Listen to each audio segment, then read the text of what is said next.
देखिए दोस्तों, अगर आप पशुपालन के लिए लोन लेना चाहते हैं जिसमें आप गाय भैंस पर लोन ले सकते हैं या बकरी फार्मिंग खोलने के लिए लोन ले सकते हैं या फिर मुर्गी पालन के लिए भी लोन ले सकते हैं, तो आपके लिए लोन बैंक से सही रहेगा या फिर एनबीएफसी से लोन लेना सही रहेगा, यह जानना आपके लिए बहुत ही ज़रूरी है। क्योंकि इस वीडियो को ध्यान से देखोगे तो आपको इन दोनों में बहुत ही बड़ा फ़र्क नज़र आएगा। क्योंकि बैंक की ब्याज दर अलग होती है और एनबीएफसी की ब्याज दर अलग होती है। इन दोनों के बारे में आपको जानना बहुत ही ज़रूरी है। आपके लिए बेस्ट ऑप्शन कौन सा रहेगा, बैंक से सही रहेगा या फिर एनबीएफसी से सही रहेगा, तो आपके लिए यह सवाल बहुत ही ज़रूरी है। तो इसके लिए आपको इस वीडियो को पूरा देखना होगा। इस वीडियो में आपको कुछ ऐसी टिप्स भी देंगे जिससे आपका लोन अप्रूवल होना और भी ज़्यादा आसान हो जाएगा। तो दोस्तों, वीडियो को बिल्कुल भी स्किप मत करना। दोस्तों, इस वीडियो में आपको 3-4 मेजर पॉइंटों के बारे में भी बताया जाएगा कि अगर आप पशुपालन के लिए लोन ले रहे हैं तो इसके लिए बैंक सही रहेगा या एनबीएफसी कंपनियां हैं वो इसके लिए बेहतर रहेगी। इसके बारे में दोस्तों आपके लिए जानना बहुत ही ज़रूरी है।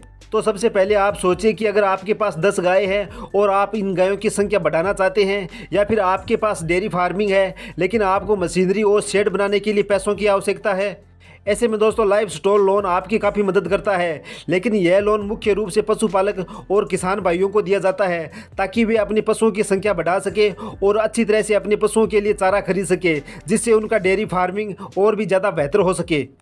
अब सवाल आता है कि यह लोन कहाँ से लेना चाहिए, बैंक से लेना चाहिए या फिर एनबीएफसी से लेना चाहिए। तो इसके बारे में आपको जानना बहुत ही ज़रूरी है। अगर सही तरीके से लोन लिया जाए तो लोन आपकी ज़िंदगी बदल सकता है। पशुपालन से जुड़े कई लोग इस लोन के ज़रिए अपनी आमदनी को बढ़ाना चाहते हैं, लेकिन ध्यान रहे अगर आप गलत जगह से लोन लेते हैं तो आपकी ब्याज दरें, चाहे वो बैंक से लिया गया लोन हो या फिर एनबीएफसी से लिया गया हो, आवश्यक शर्तें हैं वो आपके बिजनेस का नुकसान का कारण बन सकती है। यानी आपको बहुत ही बड़ा नुकसान हो सकता है।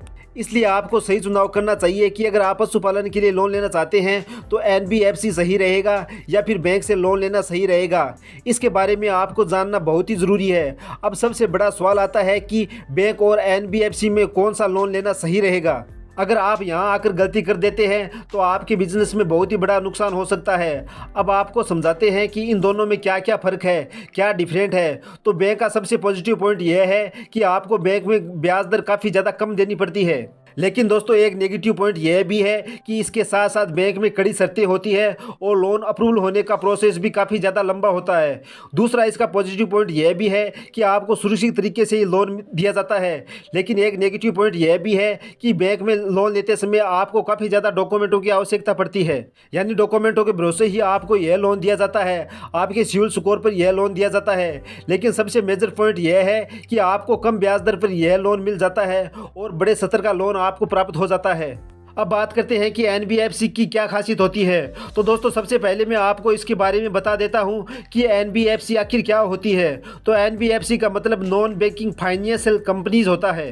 दोस्तों, इसका सबसे बड़ा पॉजिटिव पॉइंट यह होता है कि यहाँ से आपको लोन बहुत ही जल्दी मिल जाता है। लेकिन नेगेटिव पॉइंट यह है कि आपको काफ़ी ज़्यादा ब्याज दर चुकानी पड़ती है। अब ब्याज दर की बात करें तो बैंक से अगर आप लोन लेते हैं तो आपको 7% ब्याज दर देनी पड़ती है। वहीं अगर दोस्तों आप नॉन बैंकिंग फाइनेंस कंपनियां, जिसे एनबीएफसी कहा जाता है, अगर आप वहां से लोन लेते हैं तो आपको ब्याज दर 9 से लेकर 12% के बीच ब्याज दर देनी पड़ती है। लेकिन दोस्तों, इसका एक पॉजिटिव पॉइंट यह भी है कि अगर आपको लोन जल्दी चाहिए और कम डॉक्यूमेंटों पर लोन लेना चाहते हैं तो आपको आसानी से एनबीएफसी से लोन मिल सकता है। लेकिन यहाँ से आपको बड़े अमाउंट में लोन नहीं मिलता है। आप सिर्फ यहाँ से 3 लाख से नीचे तक का ही लोन एनबीएफसी कंपनियों से ले सकते हैं और यहाँ से आपको कम ब्याज दर पर लोन मिल जाता है। लेकिन आपको लोन आसानी से और जल्दी मिल जाता है और कम डॉक्यूमेंटों की आवश्यकता पड़ती है। यही इसका मेजर पॉइंट है। यह खासियत हमने आपको बता दी है। अब आपका सवाल यह होगा कि हमें सस्ता लोन चाहिए और लोन जल्दी लेना चाहते हैं, तो आपको तय करना होगा। अब आपने यह सोच लिया है कि हमें कम ब्याज दर पर लोन लेना है और लोन की शर्तें भी कम होनी चाहिए, तो वह किस प्रकार से दूर होगी। तो सबसे पहले मैं आपको बता देता हूं कि अगर आप बैंक से लोन लेते हैं तो आपको केवल 7% तक की ब्याज दर देनी पड़ती है।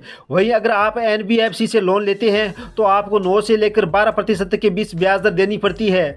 अब अगर आपने दोस्तों सस्ती दरों के ऊपर लोन लेना है तो आप बैंक से लोन ले सकते हैं, और अगर आपको जल्दी लोन लेना है तो फिर आप एनबीएफसी का चयन कर सकते हैं। अब मैं दोस्तों आपको एक मेजर पॉइंट बताता हूं कि आपको लोन लेने से पहले इन बातों का विशेष तौर पर ध्यान रखना चाहिए।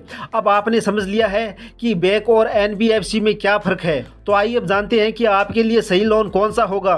तो अगर आपकी वित्तीय स्थिति और आपका क्रेडिट स्कोर अच्छा है और आपके पास सभी डॉक्यूमेंट उपलब्ध हैं तो आपके लिए बैंक का चयन करना सही होगा, क्योंकि बैंक से आपको कम ब्याज दर देनी पड़ती है और सही तरीके से आपका लोन अप्रूवल हो जाता है। और दूसरी बात, अगर आपको सुरक्षित और भरोसेमंद लोन लेना है तो आपको बैंक का ही चयन करना चाहिए। आपका कौन सा पशुपालन है वह भी मैटर करता है लोन लेने के लिए, क्योंकि कुछ बैंक केवल गाय भैंस के लिए ही लोन देती है, जबकि एनबीएफसी की खासियत है कि आपको पोल्ट्री फार्मिंग, फिश फार्मिंग या बकरी फार्मिंग के लिए भी लोन उपलब्ध हो जाता है।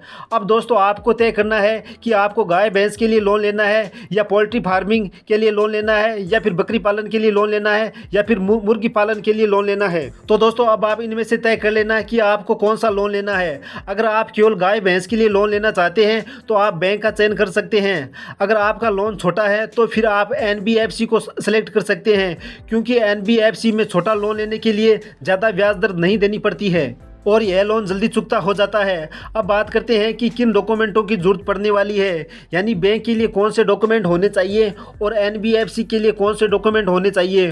तो बैंक के लिए आधार कार्ड, पैन कार्ड, एड्रेस प्रमाण पत्र, बैंक स्टेटमेंट और पशुपालन से जुड़ा एक बिजनेस प्लान। वहीं अगर एनबीएफसी के लिए डॉक्यूमेंटों की बात करें तो बिल्कुल कम डॉक्यूमेंट लगेंगे। सिर्फ आपका आधार कार्ड और पैन कार्ड के बेस पर आपको यह लोन दे दिया जाता है। इसमें आपको कोई भी इनकम प्रूफ देने की बिल्कुल भी आवश्यकता नहीं पड़ती है। लेकिन ध्यान रहे दोस्तों, यह लोन आपकी आगे चलकर महंगा पड़ सकता है, क्योंकि एनबीएफसी में आपको काफ़ी ज़्यादा ब्याज दर देनी पड़ती है और अगर आपने सही टाइम टू टाइम किस्त नहीं चुकाई तो फिर आपका एनबीएफसी लोन महंगा पड़ सकता है। इसलिए आपको विशेष तौर पर इस बात का ध्यान रखना चाहिए कि आपको एनबीएफसी से लोन नहीं लेना चाहिए। दोस्तों अगर आपको यह जानकारी पसंद आई है तो प्लीज़ वीडियो को लाइक ज़रूर करें और चैनल को सब्सक्राइब करना बिल्कुल भी ना भूलें और साथ में बेल आइकन बटन को दबाना बिल्कुल भी ना भूलें, ताकि आने वाली हर नई वीडियो की नोटिफिकेशन आप तक सबसे पहले पहुंचे। आज की वीडियो में बस इतना ही, मिलते हैं अगले वीडियो में, तब तक के लिए जय हिंद, जय भारत।